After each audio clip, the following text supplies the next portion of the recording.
ಆರೋಪಿ ಸ್ಥಾನದಲ್ಲಿ ಇದ್ದಂಥವ್ರಿಗೆ ರಾಜೀನಾಮೆಯನ್ನು ನಾವು ಒತ್ತಾಯ ಮಾಡ್ತಾನೆ ಇದ್ದೀವಿ. ಅದಕ್ಕೆ ನಾವು ಯಾವಾಗಲೂ ಕರ್ನಾಟಕ ಸರ್ಕಾರವನ್ನು A1 ಸರ್ಕಾರ ಅಂತ ಕರೆದಿದ್ದು ಜರಿದಿದ್ದು ನಾವು ಅದಕ್ಕೇನೆ. ಅಕ್ಯೂಸ್ಡ್ ಒಂದು ಸರ್ಕಾರ ಇದು, ಅಕ್ಯೂಸ್ಡೇ ನಡೆಸ್ತಾ ಇರುವಂಥದ್ದು ಅಂತ. ನೆನ್ನೆ ಒಂದು ರೀತಿಯಲ್ಲಿ ಈ ಥರದ ಕೋರ್ಟಿನ ವ್ಯಾಖ್ಯಾನಗಳು ಈ ರೀತಿ ಬಂದಿರುವಂಥ ಸಂದರ್ಭದಲ್ಲಿ ಕರ್ನಾಟಕದ ಮುಖ್ಯಮಂತ್ರಿ ಮೇಲಿರುವಂಥದ್ದೇ ಬೇರೆ, ಆದರೆ ಅಲ್ಲಿ ಸ್ವತಃ ಮುಖ್ಯಮಂತ್ರಿನ ಅಬಕಾರಿ ವಿಷಯದಲ್ಲಿ ಒಳಗಡೆ ಹಾಕಿದ ಮೇಲೂ ನಾನು ಜನರಿಗೆ ನಂಬಿಕೆ ಉಳಿಸ್ಕೊಳ್ಳಲ್ಲ, ಕೇಂದ್ರದ ಮೇಲೆ ಸವಾರಿ ಮಾಡ್ತೀನಿ, ನಾ ಇಲ್ಲಿಂದನೇ ರಾಜ್ಯಭಾರ ಮಾಡ್ತೀನಿ, ಅವ್ರ ಚೇರ್ ಪಕ್ಕಕ್ಕಿಟ್ಟು ಇನ್ನೊಂದು ಚೇರಲ್ಲಿ ರಾಜ್ಯಭಾರ ಮಾಡ್ತೀನಿ ಅಂತ ಹೊರಟ್ರಲ್ಲ, ಒಂದು ರೀತಿ ನಗೆ ಪಾಟ್ಲಿಗಾಗಿತ್ತು. ಅದಕ್ಕೆಲ್ಲ ತಕ್ಕ ಉತ್ತರ ಈಗ ಸಿಕ್ಕಿದೆ.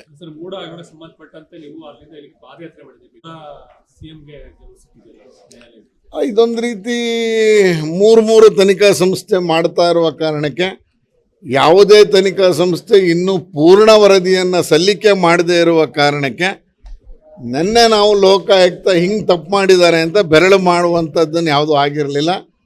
ಪೂರ್ಣ ಪ್ರಮಾಣದ ವರದಿ ಸಲ್ಲಿಕೆಯ ನಂತರ ಎಲ್ಲೆಲ್ಲಿ ಲೋಕಾಯುಕ್ತ ತಪ್ಪು ಮಾಡಿದ್ದಾರೆ ಅಂತ ನಾವು ಅವಾಗ ಹುಡುಕೋಕ್ಕಾಗತ್ತೆ.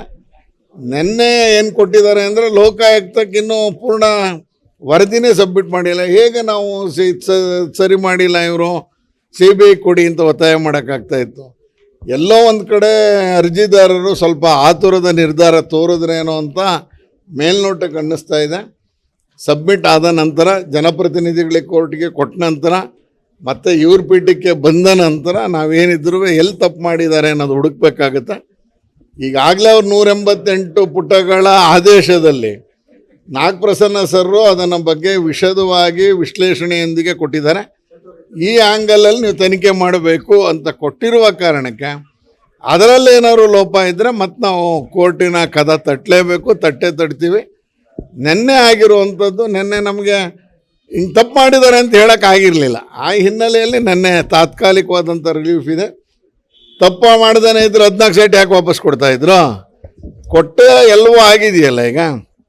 ಆ ಹಿನ್ನೆಲೆ ನೋಡೋಣ ಲೋಕಾಯುಕ್ತ ಏನು ಸಬ್ಮಿಟ್ ಮಾಡ್ತಾರೆ ಅಂತ. ಸದ್ಯದಲ್ಲೇ ಈಗ ಡೆಲ್ಲಿ ಚುನಾವಣೆ ನಮಗೆಲ್ಲ ಗೊತ್ತಾಗಿದೆ. ಸದ್ಯದಲ್ಲೇ ಅದಕ್ಕೆ ಕೇಂದ್ರದ ನಾಯಕರು ಕರ್ನಾಟಕದ ಮೇಲೆ ಗಮನ ಕೊಡ್ತಾರೆ. ಒಂದು ರೀತಿ ಕಾರ್ಯಕರ್ತರ ಮನಸ್ಸಿಗೆ ಭಾಳ ನೋವಂತೂ ಆಗಿದೆ. ಈ ರೀತಿಯಲ್ಲಿ ನಾಯಕರುಗಳು ಬೀದಿಲಿ ಕಾರ್ಯಕರ್ತರಿಗೆ ನೋವಾಗೋ ರೀತಿಯಲ್ಲಿ ಮಾತನಾಡ್ತಾ ಇರುವಂಥದ್ದು ಆ ರೀತಿಯಲ್ಲಿ ಭಾಳ ನೋವನ್ನು ತಂದಿದೆ.